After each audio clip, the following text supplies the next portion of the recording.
High, আমি মিষ্টি। আশা করি আপনারা সকলেই খুব ভালো আছেন। আমাদের লাইফে এমন কিছু মানুষজন থাকেন যারা অকারণে আমাদের পোশাক আশাক, আমাদের শরীরের গঠন, চুল, স্কিনের কালার এগুলোর প্রতি অকারণ মন্তব্য করেন। অনেক দিন বাদে একটা নিমন্ত্রণ বাড়িতে যাচ্ছি, ভালো করে সেজে গুজে। ভাবছি অনেকের সঙ্গে দেখা হবে, অনেক দিন বাদে দেখা হবে, মনে বেশ একটা আনন্দ রয়েছে।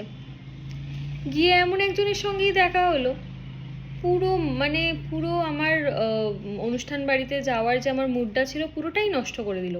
উনি আমাকে দেখে বলছেন, তুই এত মোটা হয়ে গেছিস, তোর তো হাইটটাও বেশি না, এ বাবা কি বাজে লাগছে, এই একটু জিম টিম কর না রে, নাহলে একটু যোগায় ভর্তি হ, দেখবি খুব ভালো হবে। অবশ্যই হয়তো উনি আমার ভালো চিন্তা করেই বলেছেন, কিন্তু ওই সময় হয়তো ওই কথাটা না বললেও চলতো।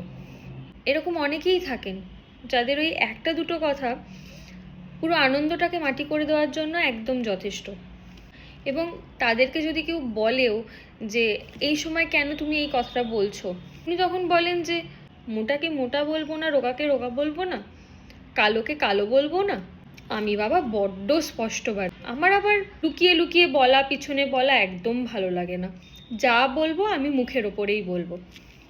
এতটা স্পষ্টবাদী হওয়া বোধহয় খুব দরকার ছিল না, কিন্তু ওই দেখাতে হবে যে উনি স্পষ্টবাদী। এরকম লোক অনেক থাকে আশেপাশে, তাদের কাছ থেকে একটু দূরত্ব মেনটেন করাই আমার মনে হয় ভালো। আপনাদের লাইফেও নিশ্চয়ই এরকম মানুষজন রয়েছে, এবং নানা কথা তারা বলে থাকে নিজেদেরকে স্পষ্টবাদী এটা প্রুফ করার জন্য।